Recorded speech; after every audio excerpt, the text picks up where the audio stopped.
waxaa nagu kalifay inaan la dagaalano ururka al-shabaab unankoo ah dad rayida ku nool degmo aadan yabaal tuulo ka mid ah oo la yiraahdo Guulane waxaa nagu kalifay 8 sano ayaa wadanku naga kireysnay intaas maalan bixi jirnay waxa ay noola timid kiradii way ka badatay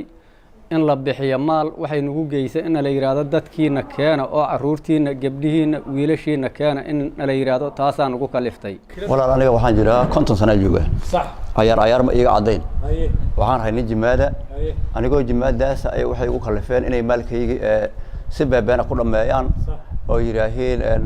gobol waa hadii alla ku reeyay canshuur ku qaadaan oo gobol sakawaada waa yiraahdeen oo gobol yiraahdeen hadii alla ku reeyay waa wax walba oo walaha lama maalmood aan kala maqnaanayno hirba toog soo gidinayaan dadadan dilindiisa kan waa ku leeyihiin dhibaatadaas ay nagu haayeen 8 sano 9 sano intaas nagu haayeen intaas ayagoo nagu haayeen maalkayna ku dhamaaday oo maalkayna ku gaabtay iska beer falatay hadana ugu dambeystii anug 8 sano jira nin walba ha keenayeen qoys walba ha keen anug 8 sano jira oo yar aniga waxa ilabta anugi marka gacanta ka soo qabto ugu cabaaday hadii uu ugu cabaado anugi waa geey waay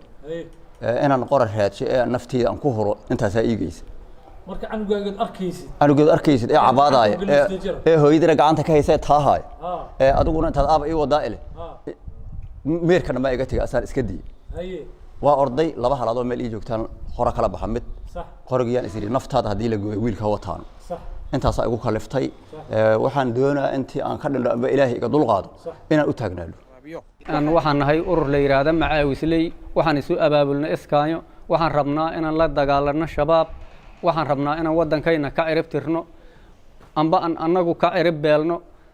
taas oo laga soo horjeedi karin oo nagu kalifta dagaalka inay iyagu ka cirib tirmaan amba anagu aan ka cirib tirano taabka beenay ka sheegeen kitaab wax ka runtor maahan maalikay